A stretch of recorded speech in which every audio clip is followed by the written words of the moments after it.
Hi. In John Wesley Brady's This Freedom, Whence, in the chapter Bulwarks of Social Liberty, he's just discussed the youth and influences on Lord Shaftesbury. Now he deals with the work of Lord Shaftesbury and his tremendous team of colleagues during the period from around 1830 to the late Victorian era.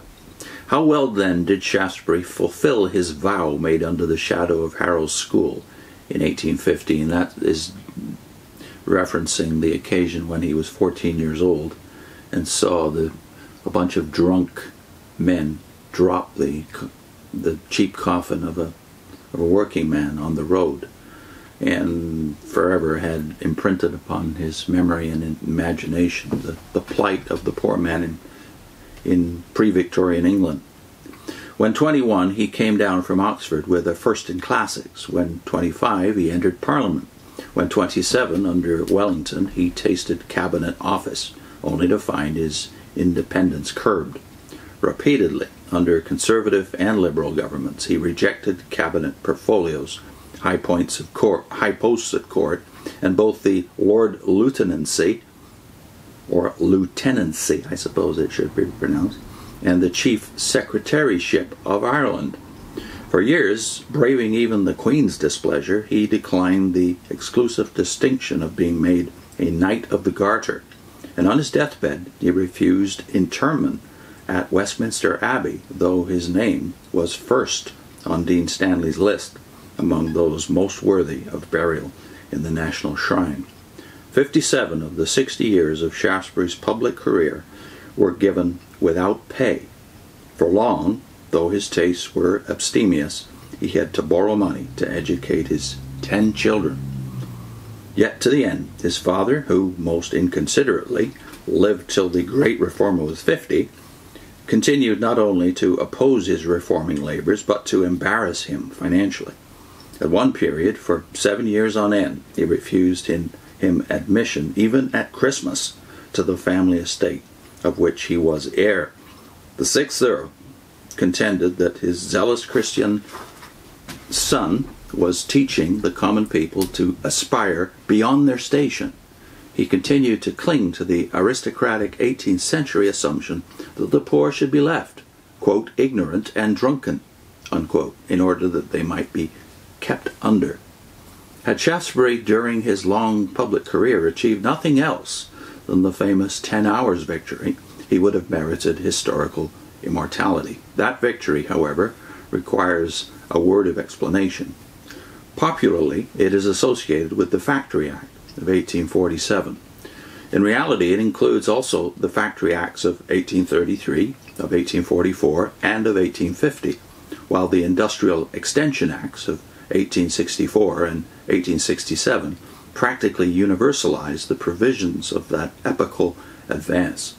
Shaftesbury's ceaseless labors provided the impelling and sustaining force behind every one of these acts, albeit they were among a score of important legislative enactments which his ceaseless endeavors placed on the statute books. While, as for royal commissions of social investigation, he fathered more of them than any other parliamentarian in British history. Shaftesbury's revolutionary Mines and Collieries Act of 1842, which freed all women and young children from underground slavery in British mines, is described by Hutchins and Harrison in their classic history of factory legislation as, quote, perhaps the most high-handed interference with industry enacted by the state in the 19th century, end of quote. His Chimney Sweep Acts closed a barbarous chapter in social history. The second of his Lodging House Statutes, 1851, was pronounced by Charles Dickens the best act ever passed by an English legislature. His Lunacy Acts transformed the status of the insane from that of prisoners to patients.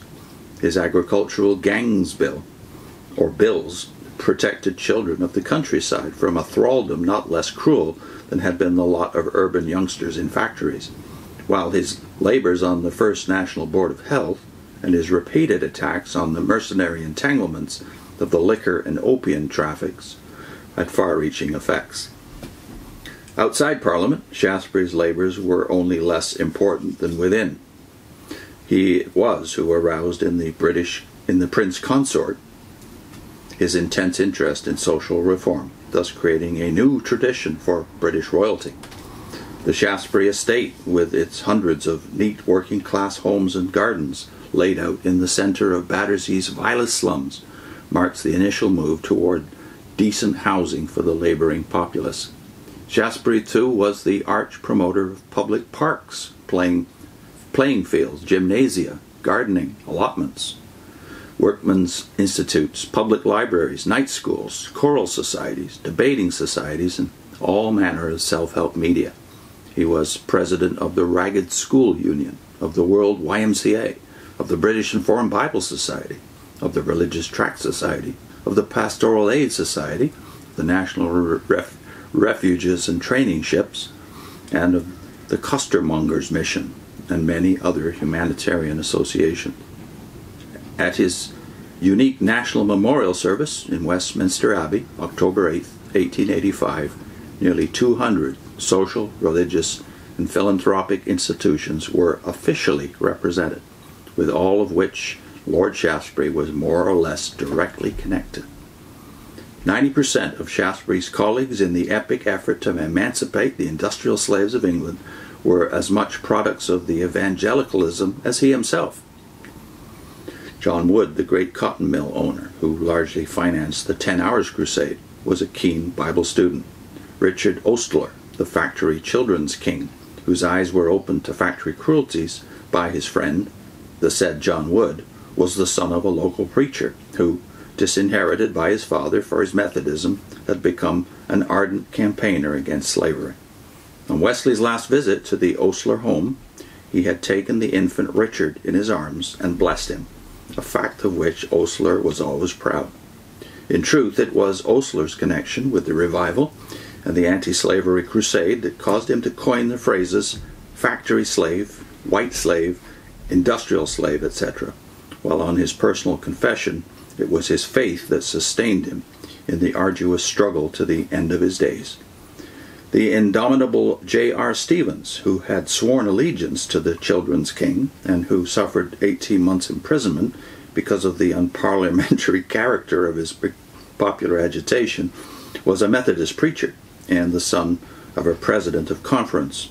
Though dismissed from the Wesleyan ministry because of his too vitriolic politics, he remained till death a preacher of the gospel in his own independent chapel.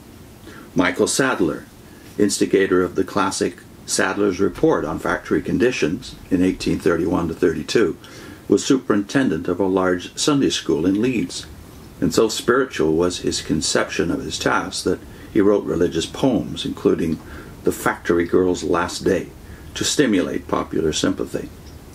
The intrepid Reverend G.S. Bull was an evangelical Anglican. Philip Grant, the editor of the 10 Hours Advocate, was a fervent Bible Christian, while Joseph Brotherton, Sir Andrew Agnew, and Lord Kenyon, all of whom rendered yeoman service, were staunch evangelicals. John Fielden, too, was a Sunday school teacher. Such were Shaftesbury's principal colleagues in the valiant industrial struggle. Not all were possessed of his statesmanlike sagacity and restraint, but all conceived their campaign as a mission, and under Shaftesbury's sustained, sacrificial leadership, it came to be recognized as the accepted policy that the struggle be conducted without violence or of speech or action. Strikes, lockouts, mob tactics, intimidation, and threats were taboo. Vituperative language was sternly discouraged, and if at times the volcanic energy, the burning sympathy, and excited passions of the great field lieutenants, Oastler and Stevens, overflowed these bounds, on the whole, restraint and good humor prevailed. The justice and humanity of the program were always the cardinal emphasis. Public opinion was educated and converted, not browbeaten and coerced. The faith of Shaftesbury and his colleagues endowed them with serenity in the midst of warfare, for they were fighting with the sword of the Spirit. They could endure rebuffs and apparent defeats because they knew the final issue was never in doubt. So vested was it in the justice of God. More to come on the victories of that generation of great Christians. I'll put in a link to Why Jesus. There's 4 videos we did for an outreach to a university in Toronto some 20 years ago. 10 objections to Christianity. Why Jesus? Why Christianity?